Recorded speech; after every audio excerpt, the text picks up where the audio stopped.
Breaking news చూస్తున్నాం. మంచిర్యాల జిల్లా సింగరేణిలో గుర్తింపు సంఘం కోసం జరుగుతున్న పోలింగ్ సింగరేణి వ్యాప్తంగా ప్రశాంతంగా కొనసాగుతుంది. 3 గంటల వరకు మంచిర్యాల జిల్లాలోని బెల్లంపల్లి డివిజన్లో 88.4%, శ్రీరాంపూర్ డివిజన్లో పోలింగ్ 60.5%, మందమరి డివిజన్లో 86.19 పోలింగ్ శాతం నమోదైనట్లు అధికారులు తెలిపారు. పోలింగ్ సాయంత్రం 5 గంటల వరకు కొనసాగుతుంది. 7 గంటల నుండి కౌంటింగ్ మొదలవుతుంది.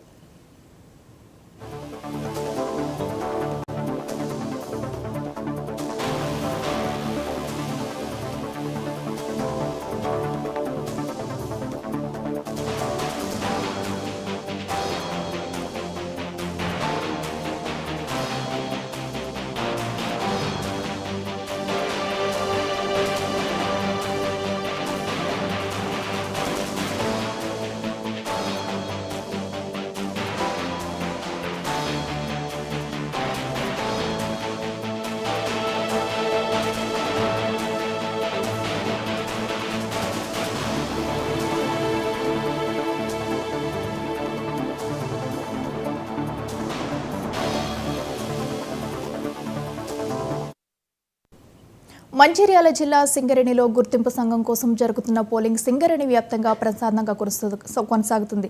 ఇదే అంశానికి సంబంధించి మరింత సమాచారం మా చెప్పండి.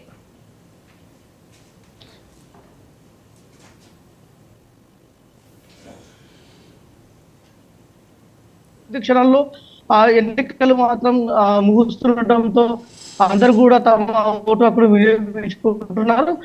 సాయంత్రం 5 గంటల వరకు ఎన్నికల ప్రక్రియ ముగుస్తుంది. ఆ తర్వాత 7 గంటల నుండి ఎన్నికల కౌంటింగ్ ప్రారంభమవుతుంది. ఈరోజు సాయంత్రం ఎన్నికల ఫలితాలు మాత్రం రిలీజ్ అవుతాయి. మొత్తం మీద సింగరేణి వ్యాప్తంగా మనం చూసుకున్నట్టయితే శ్రీరాంపూర్ డివిజన్లో పోలింగ్ 86.6% నమోదు కాగా బెల్లంపల్లి డివిజన్లో 88.4% అయింది. అదేవిధంగా మందమరి డివిజన్లో 86.19% అయితే ఎన్నికలు అయితే జరిగినాయి. ఇప్పుడు ప్రస్తుతానికి అయితే మన దగ్గర కొంతమంది ఏఐటీస్ నాయకులు ఉన్నారు. వారిని అడిగి వర్క్ చేస్తున్నారు. చెప్పండి, అసలు ఎన్నికలు ఎలా జరుగుతున్నాయి? ఎన్నికలు ఈసారి తోటి 7 సార్ల సింగరేణిలో గుర్తింపు సంఘం ఎన్నికలు జరిగినాయి.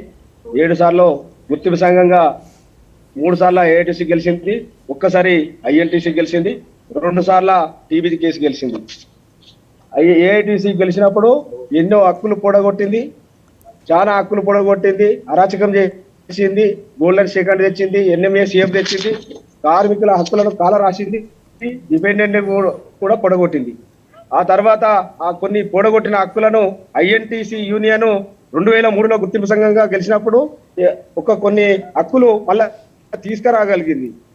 అప్పుడు ఉన్న గుర్తింపు సంఘం పరిధి 2 సంవత్సరాలే ఉండేది. మళ్ళా తర్వాత ఏఐటీసీ గెలిచింది. ఏఐటీసీ గెలిచినప్పుడు మళ్ళీ ఎన్నో హక్కులు కూడగొట్టింది. ఏఐటీసీ గుర్తింపు సంఘంగా 2007లో గెలిచినప్పుడు అనేక హక్కులు కూడగొట్టి ఏఐటీసీ యూనియన్ నిర్వీర్యం అయిపోయింది. ఆ తర్వాత 2012లో టీబీజీ కేసు గుర్తింపు సంఘంగా గెలిచింది. గుర్తింపు సంఘంగా గెలిచినప్పుడు వారసత్వ ఉద్యోగాలు ఇస్తా అని హామీ ఇచ్చింది. దానిలో గుర్తింపు సంఘంగా ఇచ్చిన మాట నిలబెట్టుకోలేకపోయింది. ఆ తర్వాత 2018లో కారుణ్య నియామకాలు ఇచ్చింది. టీబీజీ కేసు అట్లా కూడా నిర్వీర్యం అయిపోయింది. ఇప్పుడు మళ్ళా గుర్తింపు సంఘం ఎన్నికలు వచ్చినాయి. దీనిలో ఐఎన్టీసీ భారీ మెజార్టీ సాధించబోతా ఉన్నది.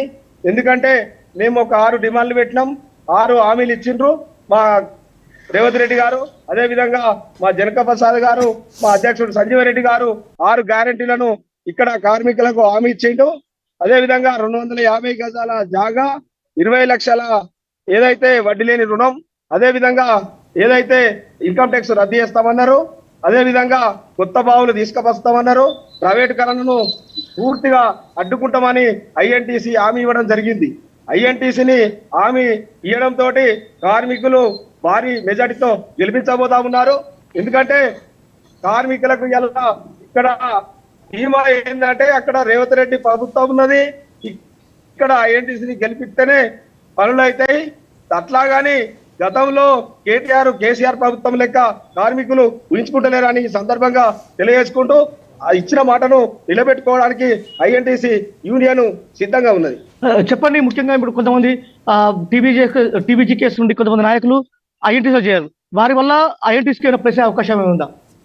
టీబీజీ కేసులో ఉన్నటువంటి నాయకులు ఐఎన్టీసీలో చేరడం ద్వారా కొంతవరకు వాస్తవం చెప్పాలంటే కొంతవరకు మైనస్ ఉంది. 90% ప్లస్ గా అవుతుందని చెప్పి మేము భావిస్తా ఉన్నాం.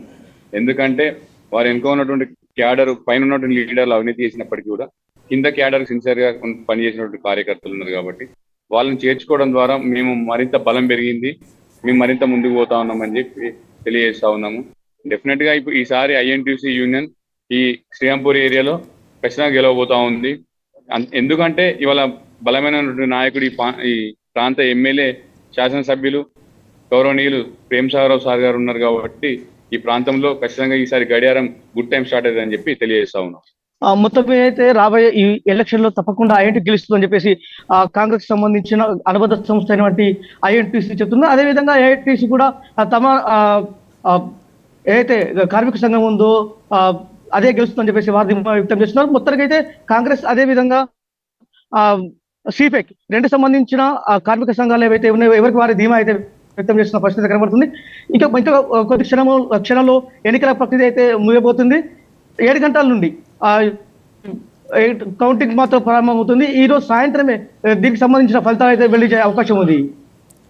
Right Sam, thank you.